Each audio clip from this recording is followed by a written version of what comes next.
L'Esprit manifeste le royaume de Dieu. Ça, c'est très important. Alors, lisons dans Luc 17, verset 20. Ceux qui n'ont pas de Bible, ils vont simplement écouter ce qui est écrit ici. Luc 17, verset 20 et 21. Vous savez, frères et sœurs, je voudrais vous donner une chose. Si vous voulez avancer dans la vie chrétienne, quand vous allez à l'église... Bon, malheureusement, aujourd'hui, le monde nous a trompés en nous faisant donner des ordinateurs, en nous faisant donner des projections, des versets bibliques sur des écrans. Et de plus en plus, peu de chrétiens ont des Bibles en main. C'est un piège pour vous amener à ne plus aimer la Bible. Et vous ne savez même pas. Vous tombez dans le piège du monde facilement, comme vraiment, vous voulez vous moderniser. Vous moderniser en quoi? Regardez ma Bible là. Chaque année, j'ai une Bible. Chaque année, j'ai une Bible. Et ma Bible est remplie de commentaires. Regardez, toute ma Bible là, toutes les Écritures, les révélations sont là-dedans. Est-ce qu'une révélation peut venir par un ordinateur? Je dors avec ma Bible, je me réveille avec ça. Ma Bible là, si vous sentez mon odeur. Mon onction est dans ma Bible. Vous vous laissez prendre, vous vous asseyez devant un ordinateur 3 heures de temps en train de cliquer pour voir les versets, cliquer, et vous ne parlez pas à Dieu. L'ordinateur devient votre Dieu. Vous avez oublié la prière, alors que la Bible se lit, soit couché, assis ou à genoux, et vous attendez à ce que Dieu vous parle. Mais si vos yeux sont braqués sur l'ordinateur, vous entendez Dieu encore? Et c'est pourquoi, au fur et à mesure maintenant, pour toucher la Bible, c'est un problème. Et tu viens aux réunions sans Bible. C'est ça, Satan fait ça doucement. Il veut enlever, il sait que la Bible est une épée. S'il enlève ça de ta main, c'est fini pour toi. Et depuis que je suis venu, depuis que j'ai commencé, et depuis avant-hier soir là, je vois plein de gens qui ont les bras croisés. Ils me regardent Bodo comme ça, comme si je suis l'écran. Je ne suis pas un écran de computer, moi. Tu dois avoir ta Bible. J'ai ma Bible, tu as ta Bible. Je vais prêcher pour que tu vérifies. Je ne veux pas que tu ailles me dire que j'ai dit autre chose. Vérifie. Mais malheureusement, les pasteurs n'encouragent plus les chrétiens à amener la Bible. Qui est déjà allé à l'école sans cahier et bic? Hein? Si tu partais, qu'est-ce que le maître dit? Le professeur dit quoi? On te met à quoi? À la porte.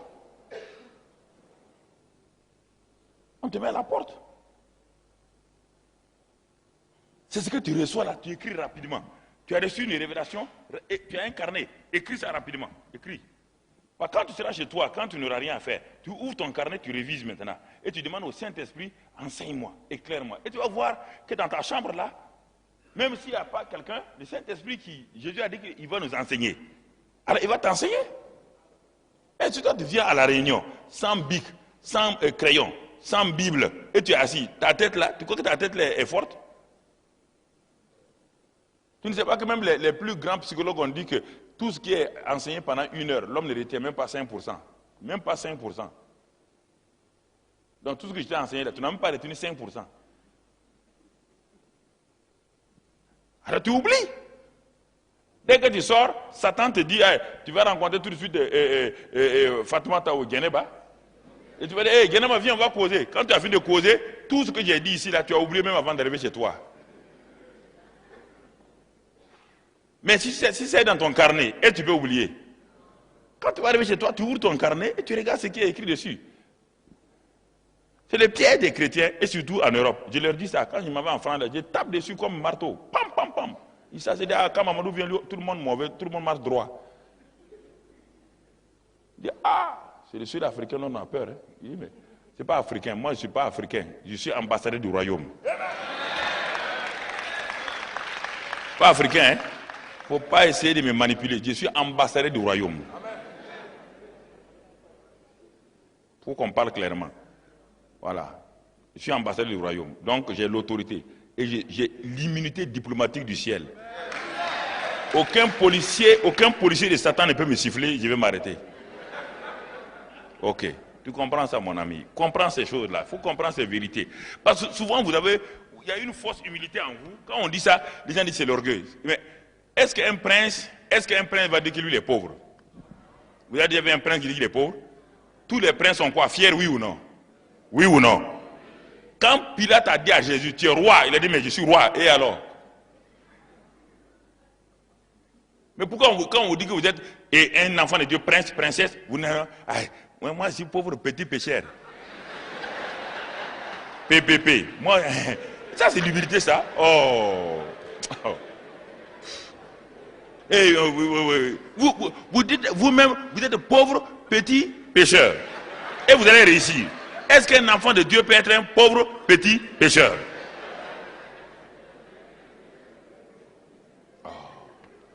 Il faut arrêter l'ignorance. L'ignorance détruit les chrétiens. Ça, c'est pas l'humilité, ça, c'est l'ignorance.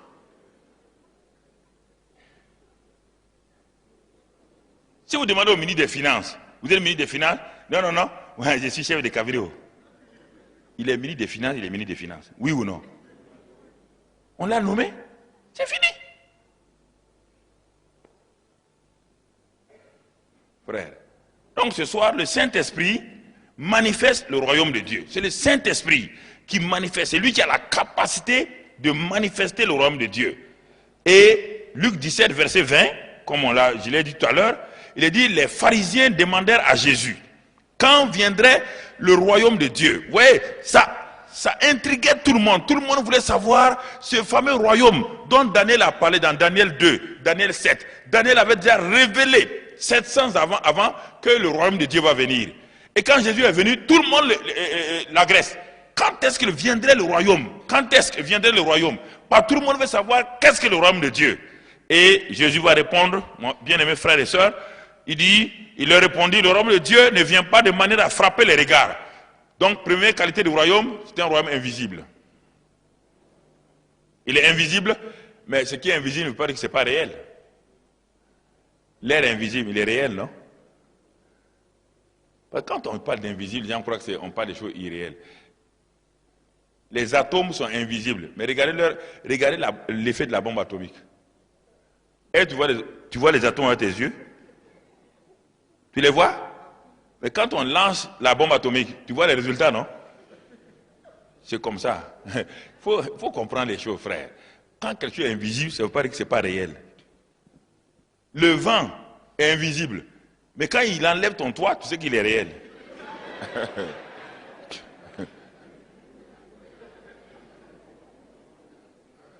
Il y a des choses simples que c'est pourquoi moi j'aime Jésus. Quand il enseignait, la foule comprenait. La foule était ébahie. Et puis son enseignement est différent de l'enseignement de nos scribes là. Quand les scribes l'enseignent, ils parlent de déontologie, de quoi. Les gens disent, mais qu'est-ce qu'il a dit, lui là? Est-ce qu'on comprend même? Il a parlé de on ne sait pas ce qu'il a dit. Faut les laisser parler seulement. Mais quand Jésus parlait, lui là, il parle, quand il parle, ça rentre ici, là. Ça rentre dans le cœur. Il dit, quand le type là parle, même mon cœur, là, me fait ouh.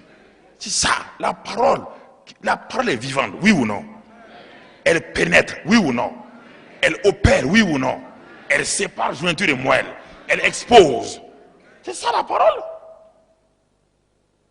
Quand la parole est donnée, il n'y a rien qui bouge, ça veut dire que c'est pour la tête. Quand on vous enseigne les mathématiques, votre corps ne bouge pas. Au contraire, c'est votre cerveau qui est en train, vous avez des maux de tête. Vous êtes assis, vous êtes en train de tirer, vous ne comprenez pas. Mais la parole de Dieu travaille le cœur. Il dit le royaume de Dieu. Quand il va venir là, quand il est là, ça ne frappe pas les regards dans un premier temps. Sa nature ne frappe pas les regards. Mais vous allez voir sa manifestation. C'est-à-dire, quand vous le cherchez lui-même, vous ne le verrez pas. Si vous le cherchez ici, vous ne le verrez pas. Si vous le cherchez à Abidjan, vous ne le verrez pas. Mais si vous attendez sa manifestation, quand il commence à se manifester, il est là. Il est là. C'est très important. Et Jésus continue, et le verset 21, il continue. Voilà ce qu'il dit au verset 21. Il dit, on ne dira pas, il est ici ou il est là, car voici le royaume de Dieu est au milieu de vous. Il est déjà au milieu de vous. Vous êtes en train de le chercher pour le futur. Il est déjà au milieu de vous. Il est là. Mais comment? Maintenant, la question, comment je peux savoir qu'il est là? Toute la question est là. Comment je peux savoir que le royaume est là?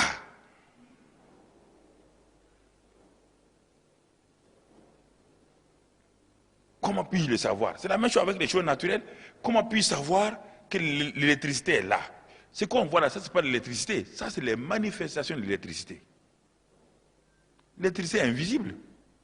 Personne ne peut dire où se trouve l'électricité. La loi de l'électricité là, personne ne peut dire où elle est. Tout le monde ne voit que les applications de l'électricité. Mais personne ne sait qu'est-ce qu'est l'électricité. On va vous le décrire, on va vous faire ça, thermo... Non, non. Mais personne ne sait ce que c'est. Personne ne peut le décrire. Voici, tu ne peux pas attraper la main de quelqu'un et dire voilà de l'électricité. Dis-moi, comment tu vas faire? C'est où? Même les gens de CIE, là, ils ne peuvent pas connaître ça. Ils ne font que la manifestation de l'électricité, mais ils ne savent pas qu'est-ce que l'électricité. Ça, c'est sur le plan naturel. Sur le plan spirituel, c'est la même chose. Le royaume des cieux, là, personne ne peut dire, voilà, il est ici, il est là. Mais, on voit sa manifestation, on voit ses applications. On voit ses applications. Quand ces applications sont là, tu peux dire, ah, le royaume est là. Alors, bien-aimés frères et sœurs, ce soir, nous continuons dans cet esprit. Nous allons méditer un passage sur la venue du roi lui-même. Le roi devait venir sur la terre. Mais comment ce roi-là est venu? C'est pourquoi nous parlons ce soir-là du Saint-Esprit. Le Saint-Esprit est celui qui manifeste le royaume. Mais il le manifeste comment? Allons lire dans Luc 1, verset 30. Si vous avez votre Bible, Luc 1, verset 30. L'évangile de Luc, chapitre 1, et au verset 30. L'ange Gabriel a été envoyé chez une jeune vierge. Et quand l'ange est arrivé, l'ange dit à Marie, ne crains point, Marie, car tu as trouvé grâce devant Dieu. Et voici, tu deviendras enceinte, et tu enfanteras un fils, et tu lui donneras le nom de Jésus. Verset 32, il sera grand, et sera appelé fils du Très-Haut. Et le Seigneur Dieu lui donnera le trône de David son père. Verset 33, il régnera sur la maison de Jacob éternellement, et son règne n'aura point de fin. Donc on vous annonce ici, on nous annonce la venue du roi même. On nous annonce la venue du roi. Le roi des rois est en train de venir sur la terre. Mais plusieurs mois auparavant, l'envoyé spécial de Dieu, le messager de Dieu qu'on appelle Gabriel, qui a dit à Zacharie, c'est moi l'ange qui me tient dans la présence de Dieu là, c'est moi l'envoyé spécial là. Quand les destins changent, quand les générations changent, l'ange qui est tout le temps envoyé depuis l'Ancien Testament jusqu'à maintenant, c'est Gabriel. Il dit, je suis venu annoncer que les choses vont changer. Le roi va revenir sur la terre. Et c'est toi qui as été choisi, jeune fille, Marie, pour que ce roi vienne sur la terre. Parce que Dieu le roi, n'a pas le droit de venir sur la terre en tant que Dieu comme cela s'il ne prend pas une forme humaine. S'il fait ça, il est dans l'illégalité. Dieu obéit à ses propres lois. Regardez bien, Dieu n'est jamais venu sur la terre, Dieu est assis sur son trône. Quand il veut venir, il prend la forme d'un homme. Jamais il n'a quitté son trône, jamais. Qui a déjà vu Dieu quitter son trône? Lis la Bible. Ce sont ces manifestations sur la terre, mais il n'a jamais quitté le trône. Si Dieu quitte le trône et descend ici, mon ami, tu vas rentrer sous la terre là, tu vas te chercher.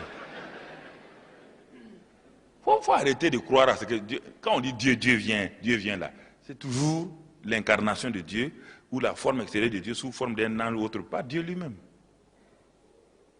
Ça balance ta doctrine. Hein? Ça choque ta doctrine un peu là, c'est pas ça? C'est ça le problème. Les gens, ils écoutent des doctrines, ils ne vérifient pas dans la Bible. Le trône de Dieu là n'a jamais été vide. Depuis que lui-même il a fait son trône, il s'est assis dessus. C'est lui-même qui a fait son trône, il s'est assis dessus là. Il n'a jamais quitté le trône.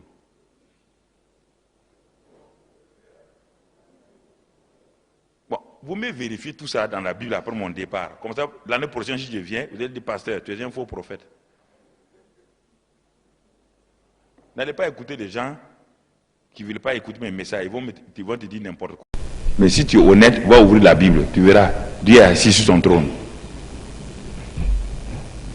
Quand Ésaïe l'a vu, il était où? Hein? La seule fois où il s'est levé, c'est pour accueillir qui? Étienne. Parce que c'était un héros qui arrivait. Si tu es un héros, Dieu va se lever pour t'accueillir. Le jour qu'il te parle à l'éternité, il va t'accueillir. Il va se lever. En dehors de ça, il est assis en permanence. Il est assis à tel point qu'on ne voit que ses pieds et son tronc, on ne voit jamais son visage. Alors, le visage de quelqu'un qu'on ne peut pas voir, si tu vois ça, tu meurs. Si lui, il descend ici, on va tous mourir.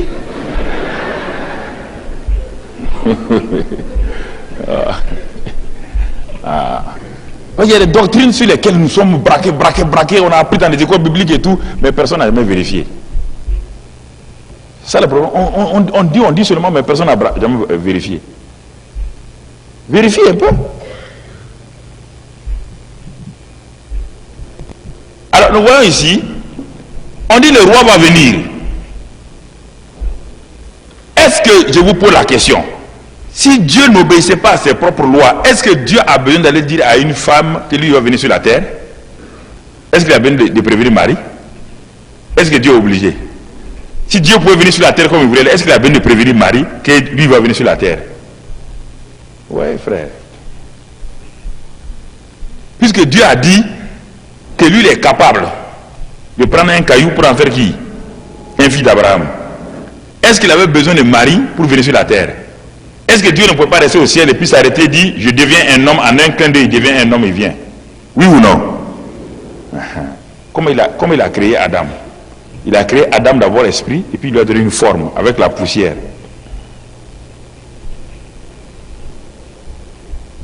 Si vous ne comprenez pas comment l'Esprit Saint opère, les gens vont vous manipuler. L'Esprit Saint opère parce qu'il est Dieu.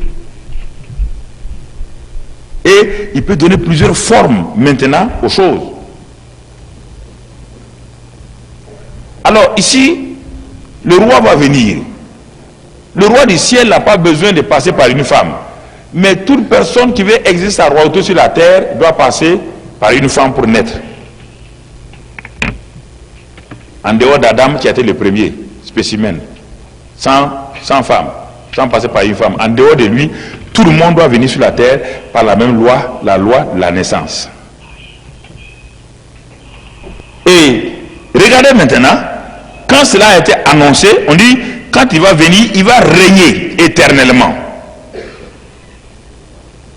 C'est-à-dire, on annonce que le roi qui va venir là, même s'il vient dans la chair, c'est le roi de l'éternité qui s'est fait chair, qui est incarné. La parole a été faite chair. C'est simplement ça. Mais il va régner éternellement sur la maison de Jacob.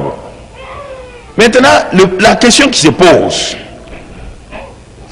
c'est la question que nous devons nous poser nous tous et que Marie a posée dans le verset 34 et 35. Le verset 34 et 35 disent du moins, Marie dit à l'ange, comment cela se fera-t-il puisque je ne connais point d'homme? Écoutez, comment je peux être un instrument de Dieu? La question est pour nous tous ici. Comment un être humain fini, limité comme moi, puis-je prendre part au grand programme divin puisque je suis qu'un simple homme? Si nous comprenons cela, même en tant que pasteur, on serait très humble. On ne va pas taper la poitrine en disant Mamadou Karambiri. Jamais. Marie, vous voyez l'humilité de Marie? Comment une simple femme comme moi, limitée, qui ne connaît pas d'homme, peut-elle mettre au monde un enfant qui sera non seulement fils du Très-Haut, donc fils de Dieu, vous entendez? Et qui en même temps un roi. Comment cela peut-il se faire? Voilà toute la question. Voilà toute l'équation entre le ciel et la terre. Si vous arrivez à comprendre ça, vous comprenez toute la vie chrétienne sur la terre. Si vous arrivez à saisir ce que Marie est en train de poser comme question là, votre vie sur la terre sera allégée. Votre vie sur la terre sera complètement simplifiée. Tout le problème est dans cette question que Marie a posée. Comment se fait-il qu'un être humain puisse être un instrument pour la gloire de Dieu?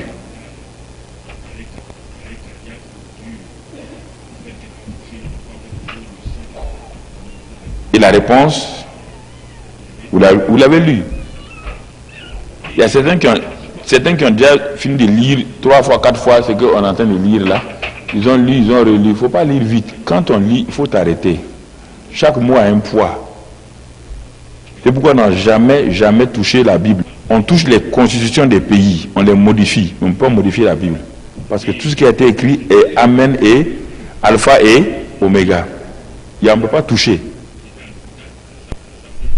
Et l'ange va répondre. Ce soir, je voudrais saisir, pour que nous saisissions l'importance du Saint-Esprit là, et qu'on ne s'amuse pas le Saint-Esprit en l'envoyant pour parler à ma belle-mère. Va parler à ma belle-mère, Saint-Esprit, va parler à ma belle-mère. Saint-Esprit n'est pas ton garçon de course. Il faut faire attention à lui. Il n'est pas ton garçon de course. Jésus a dit qu'il est du même niveau que lui. Il est aussi Dieu que moi. Toi, tu peux envoyer le Saint-Esprit comme ça? Vous voyez mon débiteur, il n'a qu'à me payer mon Saint-Esprit. Il faut le convaincre là-bas. Il n'a qu'à prendre mon argent là. C'est ton garçon de course? Hein? C'est ton directeur de contentieux?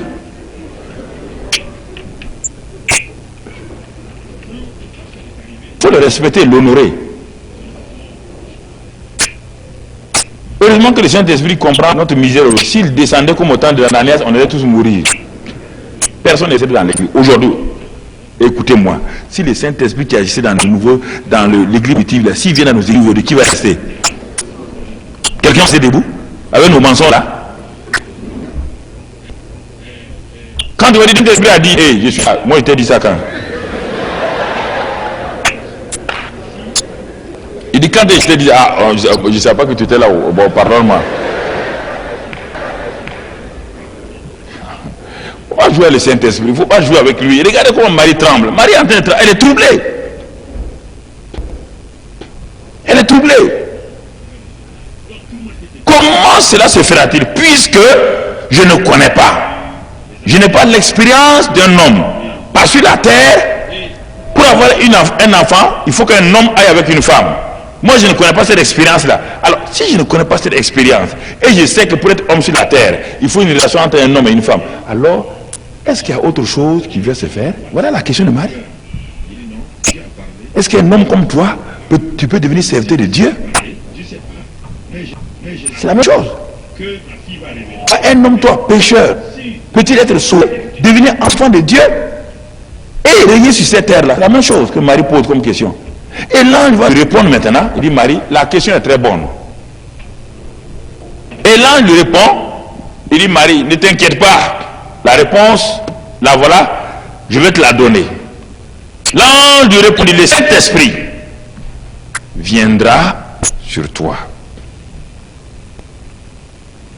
Ça, c'est sa présence. Vous entendez? Il y a deux choses ici. Le Saint-Esprit viendra sur toi. Et la suite, et la puissance du Très-Haut. Il y a deux choses ici. Beaucoup de gens ont la présence du Saint-Esprit, n'ont pas la puissance du Saint-Esprit.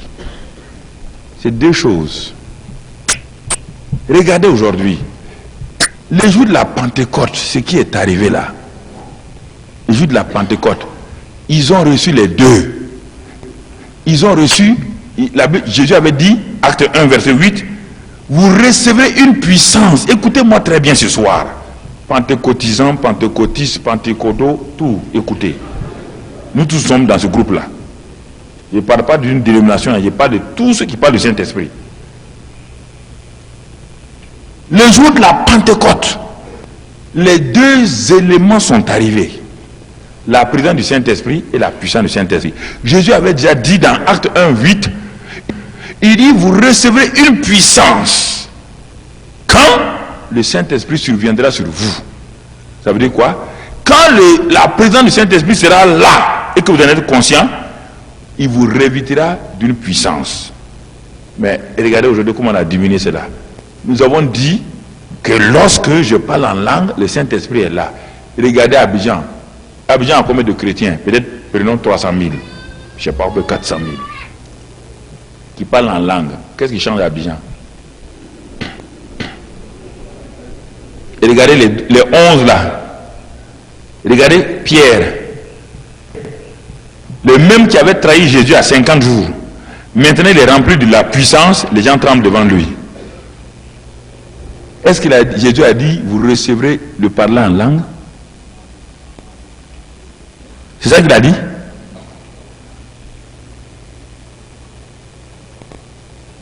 Tu parles en langue, tu n'as pas de puissance. Le diable n'a pas peur de toi.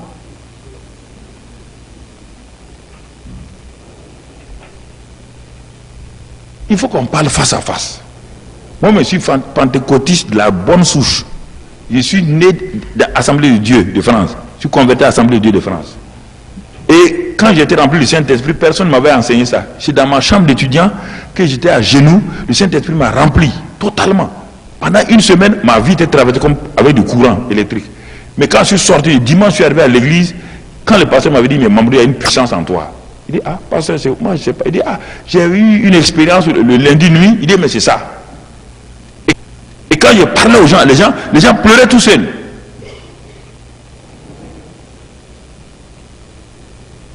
Il dit une puissance. Écoutez, ce verset de Luc là est égal au verset de Acte 1. C'est lui qui a écrit les deux. Oui ou non?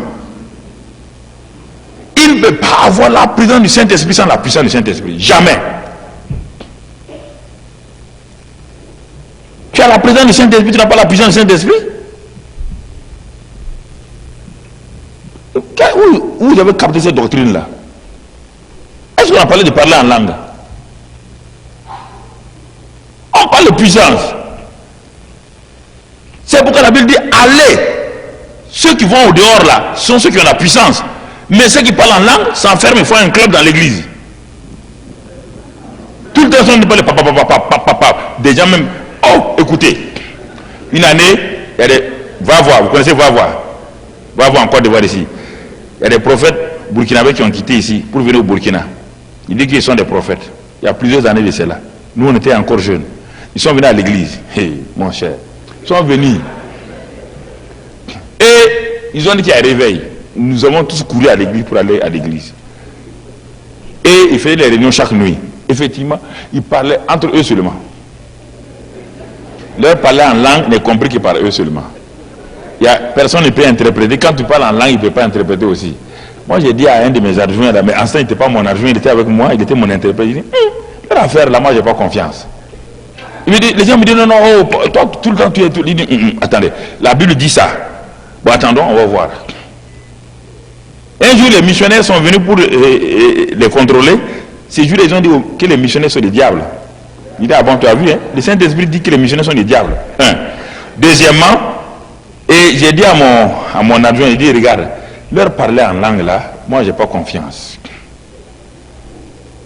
Écoutez ce qu'il disait quand il parlait en langue. Quand il parlait en langue là. Hein? Parce qu'il ne parle pas français. Hein? Aucun d'entre eux ne parle français. Il ne parle que les langues du Burkina, Moré, Djoula et choses. Mais leur français là, il y a un qui s'assoit. Je ne mens pas, que Dieu me garde. Il dit, mon tonson matassa, mettez-se. Et il y a un qui s'élève qui interprète mon tonson matassa.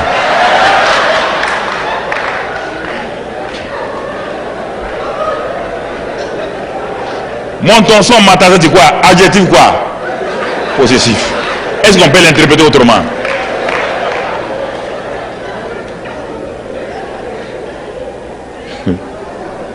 Voilà ce qu'ils ont dit. Dieu est mon témoin.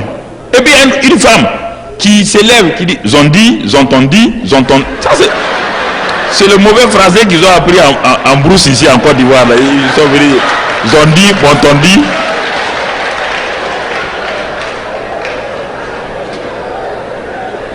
J'ai dit à celui qui était avec moi là, si on ne quitte pas ici, on va avoir des problèmes.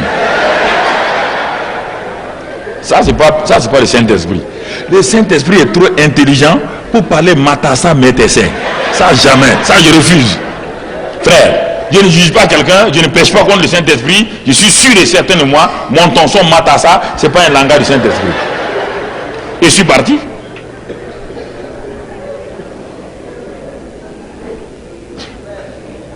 Quand vous allez écoutez les parler en langue des gens dans vos églises là. Quand toi tu écoutes, tu dis pardon Seigneur, je ne veux pas juger, mais sinon ça là c'est pas c'est Saint-Esprit. Hein. Quelqu'un c'est toi, dit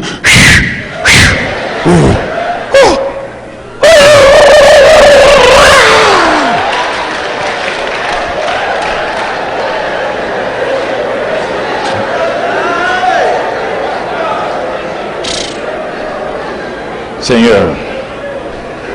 Le grand Saint-Esprit là, vous croyez qu'il peut agir comme ça? Saint-Esprit puissant là, comme ça?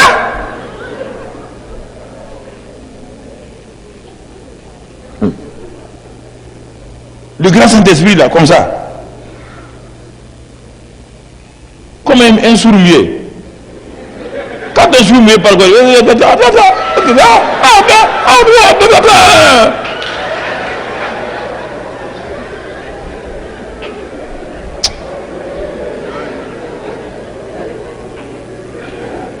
le Saint-Esprit est le royaume de Dieu manifesté. Il est clair. Il dit, l'ange dit, quand le Saint-Esprit va venir sur toi, Marie, la puissance du Très-Haut va te couvrir. Et sans ambiguïté, sans rien, l'enfant dans ton ventre. Sans effort, l'enfant il est là. Saint. Et ton sang ne va pas le toucher. Tes péchés ne peuvent pas le toucher parce que c'est le fruit du Saint-Esprit. C'est ça le Saint-Esprit.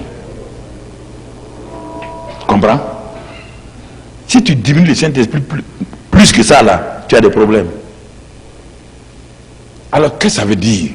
Si le Saint-Esprit vient dans un pécheur, il le transforme radicalement en enfant de Dieu. C'est ça que ça veut dire. Radicalement.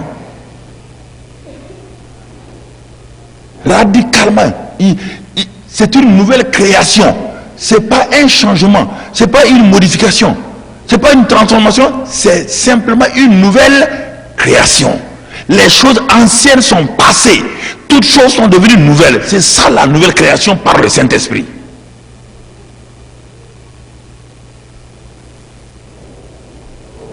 Un jour, j'étais à la maison du peuple. Il y avait une grande campagne d'évangélisation. Il y a un jeune qui est venu là, c'était un jeune anglophone. Et il me dit, il connaît avec moi, il dit, mais lui, il est rempli du Saint-Esprit. Je dis, c'est très bien ça, c'est formidable. Il est rempli du Saint-Esprit, tout. Il dit, mais quoi, dis-moi les preuves de ta plénitude du Saint-Esprit. Il dit, mais pasteur Karambili, avant que quand j'étais dans mon pays, quand j'étais vagabond et tout ça là, je buvais par jour une caisse de bière, donc 24 bouteilles. Je buvais ça par jour. Il dit, les jours que j'étais rempli du Saint-Esprit, tout, le Saint-Esprit m'a rempli, j'ai parlé en langue et tout, je bois la moitié. Et vous voulez que moi je croie à ça? Donc je l'ai salué, j'ai dit au revoir, je suis parti. Non, je n'ai pas le contredit. Si le contredit, il va se fâcher.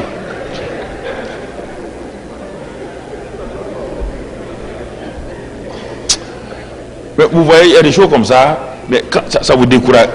Vous mentez sur quelqu'un comme ça, le Saint-Esprit. Quand Ananias a menti sur le Saint-Esprit, il n'est pas tombé là de mort. Ça va venir, hein. Le Saint-Esprit va revenir agir comme ça. Préparez-vous.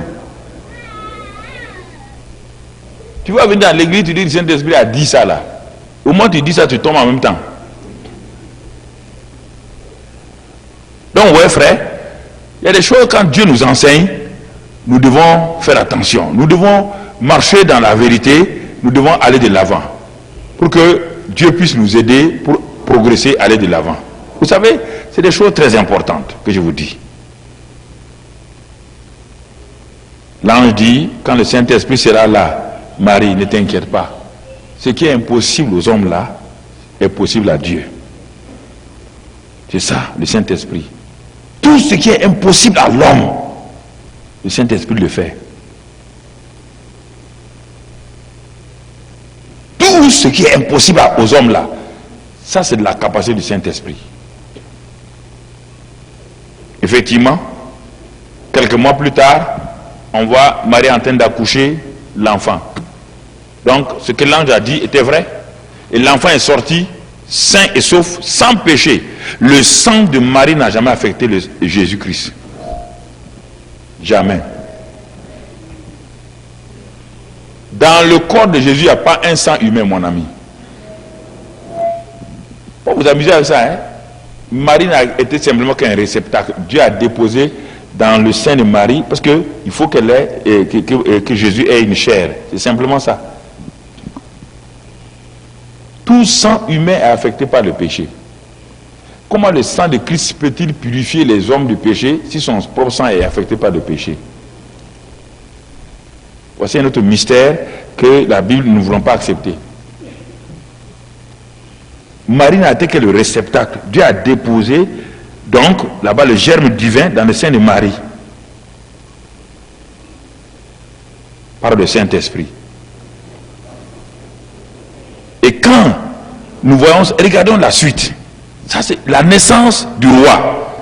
Donc, nous tous, dans le royaume de Dieu, nous devons naître de la même manière. C'est ce que Jésus a dit à Jean, à Nicodème. Pour que tu sois un citoyen du royaume, pour que tu sois un membre du royaume, pour que tu sois roi et sacrificateur, de la même manière que je suis né par le Saint-Esprit, de la même manière tu dois naître par le Saint-Esprit. Pour que toi et moi nous soyons frères, nous devons avoir le même concepteur qu'on appelle le Saint-Esprit. Nous devons avoir celui qui m'a conçu là, dans le sein de Marie là. C'est lui qui doit te concevoir aussi, te faire naître. Sinon on n'est pas frères et sœurs. On n'est pas frères. C'est pourquoi il a dit à Nicodème, il faut que tu naisses d'eau et du Saint-Esprit. Si quelqu'un ne naît pas d'eau, si quelqu'un ne naît pas de nouveau, il ne peut même pas voir comment le royaume fonctionne et ni entrer là-dedans. Donc pour être citoyen du royaume des cieux, il faut naître de la parole, l'eau de la parole de Dieu et du Saint-Esprit. Nous avons beaucoup de gens aujourd'hui qui sont autour du royaume, ils ne sont pas nés dans le royaume. N'oubliez pas que Jean-Baptiste, écoutez-moi, il dit des choses, ça peut choquer les gens. Jean-Baptiste, le plus grand des prophètes, Jésus a dit, de tous ceux qui sont nés de femmes, tous ceux qui sont nés de femmes, en dehors d'Adam et de Jésus, tous ceux qui sont nés de femmes là, Jean-Baptiste est le plus grand. Mais il dit, Jean-Baptiste est le plus grand des prophètes, le plus grand d'entre eux. Il est plus grand que Moïse, il est plus grand que Élie, il est plus grand que Élisée, il est plus grand que Abraham, il est plus grand que Ésaïe. Mais Jésus dit maintenant, par rapport au royaume des cieux, le plus petit dans le royaume est plus grand que Jean-Baptiste. Ça veut dire que s'il est plus grand que Jean-Baptiste, il est plus grand que Moïse. Les Moïse que nous admirons, les Élie que nous admirons là, quiconque le plus petit né dans le royaume est plus grand qu'eux. Voici des vérités que quand on dit que les chrétiens n'acceptent pas. Moïse n'est pas né de nouveau. Moïse n'était pas une nouvelle création. Le sang des boucs, c'est ça que Moïse utilisait. Il ne connaît pas le sang de Jésus. La Bible dit que tous les prophètes ont cherché à voir, à comprendre la venue de Jésus. Mais ils n'ont pas pu. Abraham a cherché à comprendre, ils n'ont pas pu. Lis dans Hébreu. Mais nous avons ce privilège. Jésus est venu. Nous sommes venus après Jésus. Nous avons son sang, nous avons son nom, nous avons le Saint-Esprit. Et nous vivons inférieurs à Moïse qui ne connaissait que le sang des boucs et des taureaux. Pourquoi? Parce qu'on n'a pas compris le royaume. On n'a pas compris le royaume. Tout le temps, les gens disent, on va faire descendre le feu comme Élie. Mais quand Jésus a amené le royaume là, il a interdit de faire descendre le feu. Il a interdit ça. Il dit que ce sont les ignorants qui faisaient descendre le feu. Même les Élie étaient ignorants dans leur domaine. Il va vous dire ça. Vous voulez manipuler les gens. Vous voulez faire descendre le feu. Quel feu tu vas faire descendre?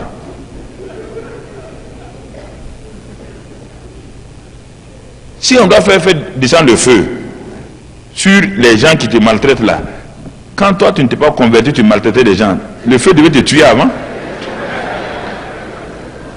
Pourquoi quand on devient chrétien, tout le monde, on est devenu saint, tout le monde est mauvais.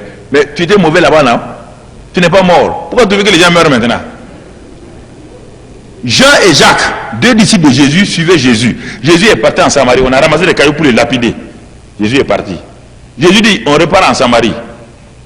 Les gens vont ramasser des cailloux. Jean et Jacques ont dit, Seigneur, on va invoquer le ciel et le feu va descendre. Jésus dit, mais est-ce que vous savez de quel esprit vous êtes animé? Depuis que Jésus est venu, quiconque veut lapider quelqu'un, quiconque veut faire descendre le feu est hors du royaume. Dans l'Ancien Testament, on lapidait les femmes. Quand Jésus est venu, on a pris une femme en flagrant délit d'adultère. Vous entendez? On l'a pris. Et ils ont voulu appliquer la loi de Moïse. Jésus a dit, c'est pas un problème. Préparez vos cailloux. Préparez les plus gros cailloux, hein? Il y avait tout le monde là-bas, en commençant par les vieux jusqu'aux plus jeunes. Chacun ramasse son caillou. Il dit enfin Jésus est d'accord avec nous. Enfin il est d'accord avec nous. Tout le temps il dit non, mais aujourd'hui il est d'accord avec nous. Jésus dit il n'y a pas de problème. Venez, ils sont venus. Ils ont mis la femme au milieu. La femme la tremblait seulement. Jésus s'est assis, il écrivait les commandements. Parce que la femme avait commis adultère. Jésus dit c'est bon. La loi, vous oubliez que la loi, si on a enfreint à un seul élément de la loi, on a enfreint à tout. Elle a enfreint au commandement de l'adultère. Jésus dit très bien. Il dit bon, levez vos cailloux. Ils ont levé. Il dit maintenant préparez-vous. Ils ont préparé. Ils ont dit ah, Jésus là enfin il nous a compris quoi. Il dit ben, avant de baisser le caillou, quiconque n'a jamais péché, qu'il jette le caillou. Et les jeunes étaient derrière. Les jeunes étaient derrière. Ils ont dit ah, sûrement les vieux là vont jeter caillou. Quand les jeunes ont vu les vieux poser caillou, ils ont dit eh là il a là. Il dit mais les vieux là, regarde les vieux là, on croyait qu'il était sérieux, il n'est pas sérieux aussi. Les vieux du quartier là, tout le monde, lui aussi il pêche comme nous. Les jeunes ont dit c'est pareil. Kim seulement. Le lendemain à l'église, personne ne pouvait regarder personne. Quand le prédicateur s'est levé, il a voulu parler de péché, les jeunes ont dit hey, tais-toi. Hier tu n'as pas pu jeter le caillou. Il ne faut pas nous fatiguer ici.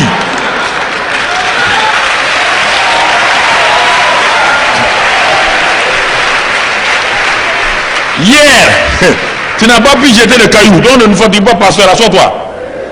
Assois-toi, tu es comme nous seulement. Assois-toi. Si vous voulez être dur, Dieu vous expose, vous avez des problèmes. Il ne faut pas être dur avec des choses, il faut être mou. Il faut comprendre les gens, il faut être miséricordieux. Si vous voulez, oui, ceux qui prêchent, vous mettez les gens sous discipline parce qu'ils ont péché adultère. Attends, un jour tu auras problème. Et personne ne sera miséricordieux envers toi. Il faut éviter d'être des one-man show. Il faut éviter d'être des saints au-delà de Jésus. Quelle était la seule personne qui pouvait lancer la femme là? C'est Jésus. Est-ce qu'il a lancé? Il a libéré. Notre rôle est de libérer les gens. Pas de condamner les gens. Notre rôle, ce n'est pas notre rôle. Nous sommes ambassadeurs. Notre rôle est de libérer les gens par la puissance du Saint-Esprit. C'est ça. Par la puissance du Saint-Esprit. On n'a pas dit que le péché est bon. On n'a pas dit que le péché, on doit l'accepter. Non. Mais je ne peux pas moi-même me lever, commencer à taper sur les gens. Si je tape quelqu'un pour un péché, mes propres péchés vont m'atteindre. Je ne ferme pas les yeux. J'appelle la personne, je lui dis, ce que tu as fait n'est pas bien. Hein. Voilà ce que ça peut te coûter cher. Ce n'est pas moi ton juge. C'est la parole qui est ton juge, mon frère. Répands-toi. Et quand il se répand, il se met à genoux, je me mets à genoux à côté de lui. C'est ça qu'un pasteur fait. Un pasteur ne s'assoit pas et puis dit à son chrétien, mets-toi à genoux. Allez, mets-toi à genoux, allez. Non, le pasteur se met à genoux. Il se met à genoux. Jésus était à genoux quand il parlait à la femme. Les autres étaient où? Debout. Jésus écrivait, il était à genoux, il écrivait. Au même niveau que la femme. Il faut comprendre la Bible. C'est les problèmes. On va juger les gens. Quand tu vas juger les jours que tu auras problème, tout ça c'est le Saint-Esprit. Je vous parle de comment le Saint-Esprit agit dans le royaume. Comment il nous enseigne dans le royaume. Comment il enseigne. Quand nous comprenons ça, la vie chrétienne devient facile. Ce ne sont plus des règles, ce ne sont plus des lois qu'on impose aux gens. Ça devient la vie, ça devient la paix, ça devient la justice, ça devient le repos. C'est cela, frère. Ça devient la justice, la paix et le repos. Alors, nous voyons ici, voyons quelques éléments qui nous révèlent la présence du royaume pour qu'on puisse voir où quand le royaume est là. Quelques éléments. Romains 14, 17. Romains 14, 17. Romains 14, 17. Romains chapitre 14, verset 17.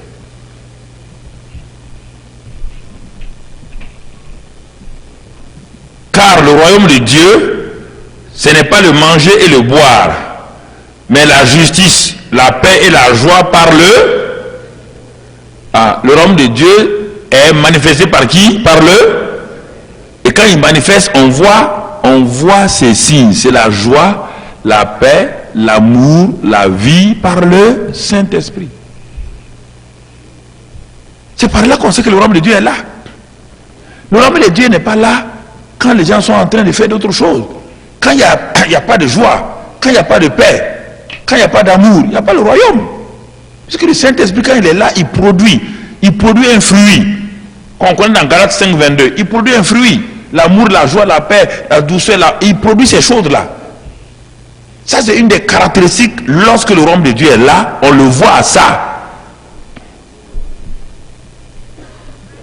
Voici les signes qui montrent que le royaume de Dieu est là. Voici les marques du royaume. Quand tu ne connais pas quelqu'un, on dit d'aller le prendre à l'aéroport. On va te le dire comment il est habillé. On va te dire qu'il est grand, il sera habillé en veste noire, avec une cravate rouge, avec un sac tant. Dès que tu arrives, tu le regardes, tu le vois, tu dis, ah, c'est vous, un tel monsieur. C'est comme cela. Le royaume de Dieu est comme cela. Si tu ne sais pas comment on peut le reconnaître, on dit, ah, le royaume de Dieu est là. Non. Voilà ses marques. Là où il est, il y a l'amour, il y a la joie, il y a la paix, il y a la vie, il y a la puissance, il y a toutes ces choses-là. Mais si dans l'église, il n'y a pas l'amour, c'est la division, la haine, les diffamations, les jalousies, qu'est-ce que là-bas? C'est quel royaume? Ah, je ne sais pas, moi je n'ai pas dit c'est le diable, hein. C'est pas moi, c'est toi qui as dit, c'est pas moi. Hein. Je ne réponds pas, je pose des questions, je ne réponds pas. Non, écoutez, c'est ça. Le royaume de Dieu, Jean 3, 5. Bon, on a déjà vu ça avec Nicodème. Dans le royaume de Dieu, Matthieu 12, 28. J'ai noté autre chose, Matthieu 12, 28.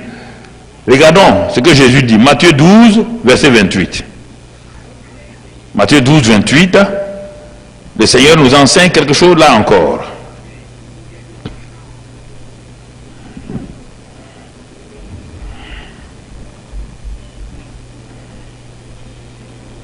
Mais il dit aux pharisiens, mais si c'est par l'Esprit de Dieu que je chasse les démons, le royaume de Dieu est donc venu vers vous.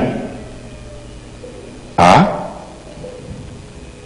Depuis le temps d'Adam jusqu'à Jésus, personne n'a jamais chassé un démon.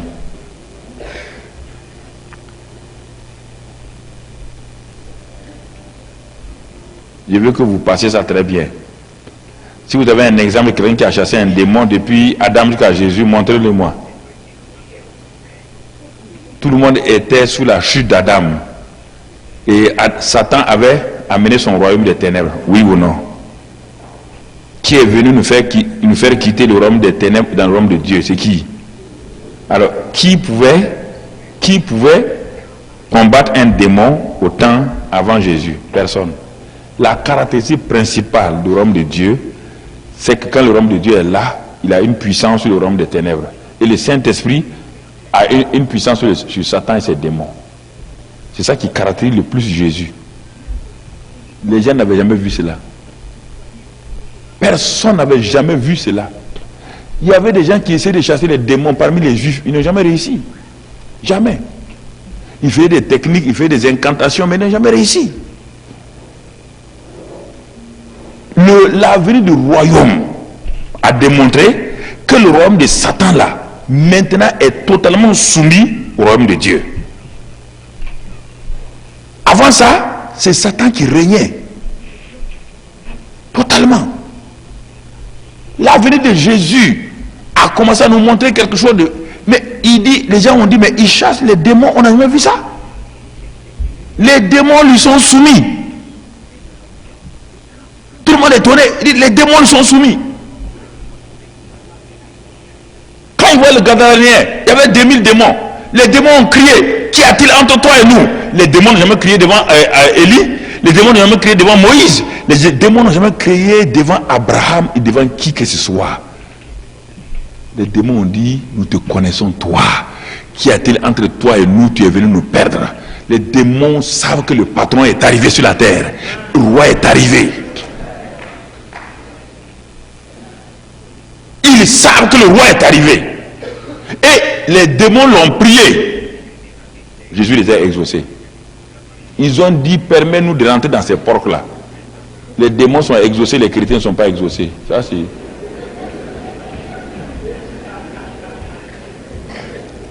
Même les démons ont plus de foi que nous. Ils ont dit, ne nous chasse pas là-bas. Permis d'entrer dans les démons. Jésus a dit, allez-y. Il n'a pas exaucé.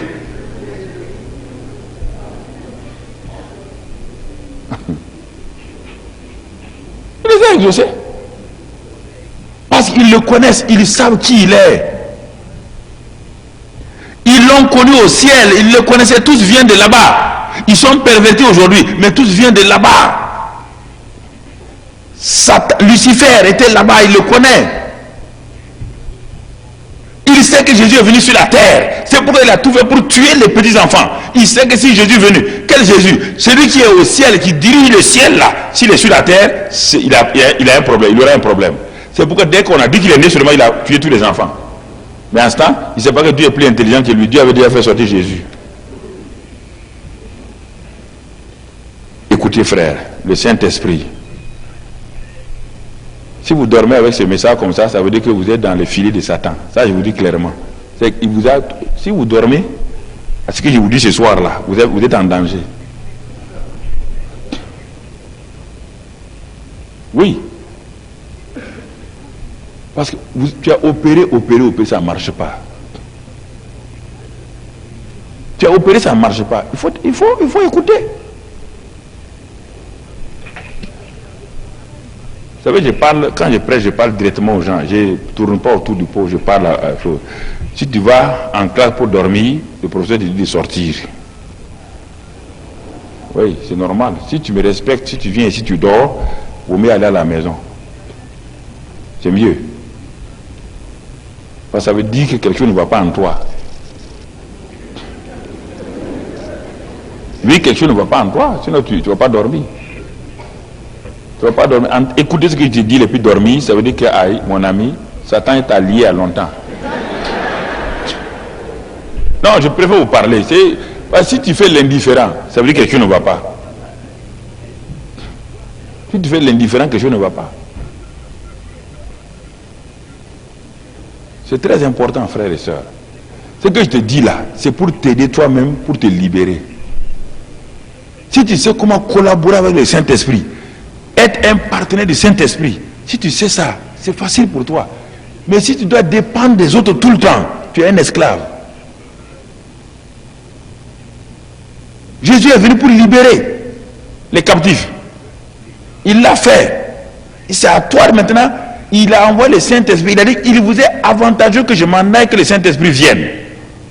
Alors, si quelqu'un vous dit qu'il est avantageux que je m'en aille pour que l'autre vienne, mais il n'y a plus de problème. Si lui il s'en va, celui qui est venu, il a dit que celui qui vient là, il est au même niveau que lui. Il est l'autre consolateur. Allos parakletos, en grec. Il y a hétéros parakletos, ça veut dire un consolateur différent de moi. Mais ici, il a utilisé dans le grec, Jean 14 là, il a dit un autre consolateur, allos parakletos, viendra. Il est de la même nature que moi, il est de la même puissance que moi, il viendra, il vous conduira dans toute la vérité. Il a dit à ses disciples, regardez-moi, allons, vous étiez avec moi, avec Jean-Baptiste au Jourdain? Ils ont dit oui. Au Jourdain, nous sommes allés au Jourdain quand Jean-Baptiste est baptisé. Et qu'est-ce qui s'est passé au Jourdain? Il dit, quand Jean-Baptiste m'a baptisé, quand je suis sorti de l'eau, qu'est-ce que j'ai fait? Il dit, tu as prié? Et quand tu as prié, qu'est-ce qui s'est passé? Ouvert. Et quand le ciel s'est ouvert, qu'est-ce qui s'est passé? Le Saint-Esprit est descendu. Et quand le Saint-Esprit est descendu, qu'est-ce qui s'est passé? La voix du Père a parlé. Il dit, mais depuis ces jours-là, est-ce que vous avez vu un changement? Ils ont dit, oui, on a vu un changement. Et qu'est-ce qui a fait ce changement? Il dit, c'est le Saint-Esprit. Il dit alors, si moi-même, le Fils de Dieu là, j'ai besoin du Saint-Esprit pour opérer, si moi-même j'étais obligé de prier pour que le ciel s'ouvre, pour que le Saint-Esprit descende, et le Saint-Esprit m'a rempli, il m'a conduit dans le désert pour être tenté par le diable, c'est le Saint-Esprit qui m'a conduit lui-même jusqu'à Satan pour être tenté. C'est pas Satan qui est venu vers moi, c'est le Saint-Esprit qui m'a pris me conduire là-bas. Et j'ai réussi à mon examen de passage. Luc 4, 14. Maintenant, quand j'ai réussi, j'ai été revêtu de la puissance d'en haut. Et ma réputation a commencé partout. Je suis arrivé dans la synagogue à Nazareth. J'ai pris Ésaïe 61. J'ai commencé à lire simplement l'Esprit du Seigneur est sur moi parce qu'il m'a oint. Et j'ai dit, aujourd'hui cette parole est accomplie. Vous n'avez pas vu ça? Ils ont dit oui, on a vu. Il dit, bah alors, mon secret c'est quoi? Ils ont dit c'est le Saint-Esprit. Alors, si mon secret c'est le Saint-Esprit, vous voulez aller évangéliser sans le Saint-Esprit, vous pouvez le faire? J'ai dit, c'est pourquoi attendez. Voilà le secret. Vous voulez aller parler aux gens sans le Saint-Esprit. Mais vous ne pouvez pas. Ce n'est pas une méthode, ce n'est pas une application pédagogique ou psychologique. C'est la puissance du Saint-Esprit. Vous ne pouvez pas, ne vous aventurez pas. N'allez pas. S'il n'y a pas de puissance, n'allez pas, frères et sœurs. Si vous allez, vous serez ridiculisés. Si vous allez, vous serez humiliés. Si vous allez, les intellectuels vont vous créer des problèmes. Par exemple, les gens sont évangélisés par bonne volonté. Ils n'attendent pas que le Saint-Esprit les renouvelle, les remplisse. Dans Acte 2, ils ont été remplis. Dans Acte 4, ils ont été renouvelés. Oui ou non? Dans Acte 10, encore, le Saint-Esprit est venu. Plusieurs fois, ils ont été renouvelés. Ils dépendaient uniquement du Saint-Esprit. Si vous n'avez pas le Saint-Esprit pour vous enseigner, un intellectuel va vous ridiculiser. Vous rentrez dans un bureau d'un grand professeur philosophe qui est athée. Il dit, ah oui, mais je suis venu vous parler. Je suis venu vous parler que Jésus-Christ est en Adam. Il dit, bon, écoutez-moi. Je n'ai pas dit que ce que vous dites est faux. Mais je vais vous poser une ou deux questions. Si vous me répondez, je vais vous dire, ah, parlez, vous êtes sûr de vous-même. Il dit, bon, asseyez-vous. Il dit, Caïn. Il dit, le premier fils de Adam là. Il était le premier fils, oui. Qui était le deuxième? Abel. Caïn a tué Abel. Oui ou non? Il dit, mais alors, si tu comprends la Bible, mon ami, Caïn là, où il a eu sa femme? Caïn s'est marié, où il a eu sa femme? Alors que le premier fils c'est Caïn, le deuxième c'est Abel. Abel est mort, on dit que Caïn s'est marié. Et sur la terre, il n'y avait que 3 personnes, où il a eu sa femme? Ouais, si vous allez, pourtant la réponse de la Bible, c'est le problème. On va vous ridiculiser. Parce que les intellectuels, ils sont parfois, ils vont te ridiculiser, surtout ceux qui sont dans les clubs ésotériques là. Ils aiment ça, ils aiment ridiculiser les chrétiens. Ils ont des questions pièges dans la Bible, parce que la Bible est une continuité. La Bible répond à la Bible. Si tu veux t'asseoir, si tu veux répondre à cette question dans Genèse, tu ne trouveras pas la réponse rapidement. Ouais, là. C'est pourquoi les Saint-Esprit, nous avons besoin de ça. C'est pourquoi les intellectuels rient. Ils nous mettent dans des contradictions et puis ils rient de nous. Le Saint-Esprit est plus que ce que vous pensez. Il va vous enseigner toute la vérité. Il va vous éclairer. S'il ne t'éclaire pas, tu parles pour parler à quelqu'un, tu as un problème. Tu vas parler à quelqu'un, tu as un problème. Tu es assis devant quelqu'un. Le Saint-Esprit te montre son problème. Tu es à l'aise, oui ou non? Mais s'il ne te montre pas son problème, le type est assis, il est grand chef d'un club ésotérique du pays, par exemple. Toi, tu es assis devant lui, tu veux lui parler, il rit. En ce temps, il parle à ces démons-là, ils sont en train de te maltraiter. Tu es assis brusquement, tu as des picotements. Et puis il s'assoit et rit. Il sait que tu n'as pas le Saint-Esprit. Il sait. Il sait que le Saint-Esprit qui est en toi là, tu l'as tellement offensé qu'il est triste.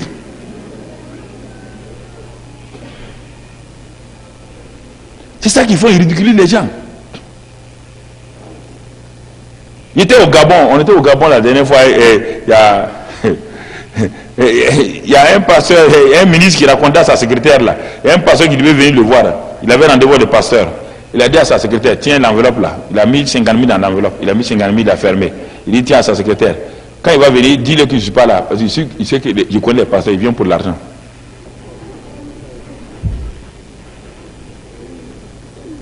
Ils nous critiquent, ils disent qu'on est dans des clubs, on est ceci ou cela, mais ils veulent notre argent. Quand le pasteur est arrivé, effectivement, la secrétaire a dit, ah, le ministre est occupé, il est sorti quoi, il a donné l'enveloppe, il a dit, il bénit le ministre. Et le ministre a dit, tu as vu? Moi, je suis dans le club ésotérique. Lui, il combat les clubs ésotériques. Mais quand il a besoin, il vient prendre mon argent. Il dit, mais cet argent-là va lui créer des problèmes. Si tu prends cet argent, tu peux bouffer ça. Tu as bouffé ta vie, mon ami. C'est Gary qui va sortir ou Gary qui va sortir. Il a déjà maudit son argent pour te donner. Oui ou non? Ah, ouais, le manque de discernement. Le fait que le Saint-Esprit n'opère pas, crée au problème les gens. Bon, ce pasteur-là, maintenant, il a des problèmes. Il va aller imposer les mains sur toi. Tu as un problème.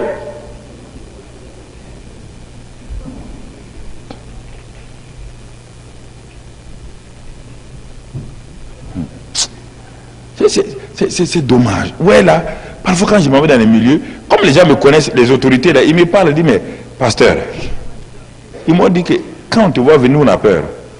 Parce qu'on t'a attaqué plusieurs fois et on n'a jamais réussi. Il leur a dit, je sais, plusieurs sont morts à cause, parce qu'ils m'ont attaqué. Vous les autorités, je ne parle pas de cacher, vous les autorités, vous m'avez attaqué, vous êtes morts, certains sont morts. Les grands sont morts. Parce que chaque jour, ma maison est entourée par la présence de Dieu et des anges. Vous ne pouvez pas me toucher. Laissez-moi tranquille comme ça. Je vous dis la vérité. Ce sont des choses que tout le monde connaît. Ce n'est pas caché. Si je dis en public, c'est que c'est connu. Le Saint-Esprit, frère, c'est la seule garantie. Pas dès que vous êtes conscient que vous faites partie du royaume, Dieu prend soin de vous, il vous protège. Dieu ne laissera aucun. C'est comme l'Amérique qui ne laissera pas aucun. Si un citoyen américain est en danger ici en Côte d'Ivoire ou ailleurs, tous les bombardiers vont venir. Oui ou non? C'est la même chose avec le ciel. Quand un enfant de Dieu est en difficulté, le ciel est mobilisé. Le ciel est mobilisé. Mais si cet enfant de Dieu ne fait que mépriser le Saint-Esprit, fait que blesser le Saint-Esprit, au moment où il a des problèmes là, c'est comme s'il a lié le Saint-Esprit. C'est pourquoi il faut avoir une bonne relation avec lui. Il faut l'honorer, il faut le bénir. Vous savez, il faut faire ces choses-là, sinon vous avez des problèmes. Le Saint-Esprit va vous dire si ici là c'est un démon qui agit ou si c'est un bon esprit qui agit. J'aime raconter ça, on était à Bordeaux, on prêchait. Et à Bordeaux, avec la francophonie. Et ce soir-là, j'ai parlé du Saint-Esprit, comment honorer le Saint-Esprit. J'ai dit aux gens de venir devant, on va prier. J'ai dit aux pasteurs qui étaient avec moi, de la francophonie, des pasteurs d'Europe, on a commencé à prier pour les gens. Bon, en ce temps, nous tous on aimait l'onction là. L'onction, non. Quand je dis l'onction est très importante. Hein. L'onction là, ça veut dire notre manière de prier, ce qu'on dit l'onction là. Les gens tombaient sur le maha, on est content. Bon, quand les gens tombent, ils disent power, power, power, power, power, power, power. Les gens tombent sur le maha. Il y a des gens qui tombent avant qu'on arrive. Mais, malgré ça, on dit quand même power, power. Et puis on arrive à, les gens sont tombés, ils étaient tous là. On arrive à un gars là. Ils prient, ils font ça, les gars tombent. Moi je voulais continuer, le Saint-Esprit m'a dit arrête-toi là. J'ai dit, les gens sont tombés, c'est la puissance. Il dit arrête-toi. Il dit ici là, il y a un démon. J'ai dit, mais si j'ai dit mes collègues là seront fâchés. Alors j'ai dit, il y a un qui a dit, non, Mamadou, c'est le repos de l'esprit. C'est le repos, non, c'est le repos du Saint-Esprit comme ça. Il dit non, Dieu m'a dit qu'il y a un démon. Il dit non, qu'il y a le repos de l'esprit. Si je vous dis le nom du prédicateur, il vient encore, il faut vous dire son nom. Bon, je dis bon, mon frère, c'est pas difficile, on va voir si c'est le Saint-Esprit ou pas. On s'est approché, et j'ai dit maintenant, il dit au nom de Jésus, je te commande, manifeste-toi, esprit. Vous savez ce qu'il a fait? Il a bondi comme ça, et puis il a dit Jésus c'est bâtard. Alors, est-ce que Saint-Esprit insulte Jésus bâtard? Quand j'ai dit ça, le pasteur l'a sauté. Maintenant, le monsieur, il y avait un tapis rouge comme ça. Il y avait la salle de conférence, la salle des pasteurs, jusqu'au fond là, comme cette salle-là. Sur un tapis rouge comme ça. Le petit là m'a tiré. J'ai eu sciatique. Il m'a tiré moi seul. Parce que tout le monde m'a laissé maintenant. Quand j'ai fait ça, les démons a commencé à se manifester. Alors j'ai voulu le maîtriser. Je ne pouvais pas. Tout le monde a croisé les bras et regardé. Le petit là, il m'a tiré, jusque dans la salle là. J'ai une sciatique. Des problèmes tout mon côté là. Et en plus de cela, il y a une femme de la Croix-Rouge. On a fait venir les gens de la Croix-Rouge qui surveillaient pour ceux qui avaient des problèmes. Il y a une femme de la Croix-Rouge qui me suit maintenant et dit à tout le monde, venez voir. Ça c'est exorcisme. C'est exorcisme. J'ai déjà fait ça au film, j'ai déjà vu au cinéma. Venez voir, venez voir, venez voir. Je m'en vais dans la salle. On rentre dans la salle là. Quand on dit au nom de Jésus, le type est bondi comme ça. Alors c'est un jeune Ivoirien, vous le connaissez aussi, il est à Paris, il a une église à Paris. Un des jeunes de mes fils, là, j'ai dit, viens m'aider.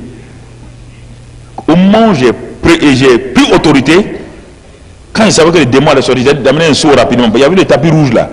Quand il a, tout est sorti. Quand il s'est assis, il dit, mais où je suis? Il est devenu normal. Alors, quand j'ai dit à la prochaine séance, il faut prier pour les gens pour tomber, chacun mauvais, chacun chez soi. Non, ouais, je n'ai pas dit que c'est pas bon, hein, c'est bon, mais il faut savoir discerner. Il faut savoir discerner simplement, ce que je vous dis. Je n'ai pas dit que c'est mauvais, je ne condamne pas. Même aujourd'hui, je l'ai fait. Je prie pour les gens, ils tombent. Mais je discerne pour savoir s'il est tombé, si c'est le Saint-Esprit ou les mauvais esprits. Sinon, je peux le laisser tomber croyant que c'est le Saint-Esprit et le type va souffrir avec ses démons. Le Saint-Esprit, c'est la même chose. Et moi, Jésus, c'était la même chose. Vous voyez là, frère, on va s'arrêter là. Il y a beaucoup de choses à vous dire, mais j'ai voulu vous parler de tout mon cœur, un peu simplement ce soir-là, pour que vous discernez. C'est pourquoi, quand l'armée d'Israël était comme des ossements secs, Dieu a dit à Ézéchiel d'aller parler aux ossements secs là. Ils ont dit que nous sommes une armée détruite sans espérance, nous sommes perdus. Ézéchiel 37. Et Dieu a dit, parle, souffle sur eux. Ils vont revenir à la vie. Quand le grand prophète Élie était découragé, il est parti sur le mont Horeb. Là, il y a 3 choses qui sont venues, mais il n'y avait pas Dieu là-dedans. Toutes ces choses-là devancent Dieu. Quand Dieu a dit à Élie, sors et tiens-toi devant moi, brusquement, qu'est-ce qu'Élie a entendu? Il y a un grand vent qui est venu. Le grand vent est venu. Mais il n'y avait pas Dieu dans le grand vent. Parfois, il y a beaucoup de bruit, mais Dieu n'est pas là. Dieu est en train d'arriver, il n'est pas venu. Il faut faire attention à ça. Dieu n'est pas dans le bruit tout le temps. Hein? Le grand vent est venu, il est passé. Après le grand vent, qu'est-ce qu'Élie voit venir? Élie voit venir un tremblement. Tremblement, tout tremble. Oh, Dieu est en train d'arriver. Dieu est là. Dieu n'était pas dans le tremblement. Parfois nous tremblons. Parce que la présence de Dieu vient nous fait trembler. C'est pourquoi parfois je dis aux gens, arrêtez cette personne qui a...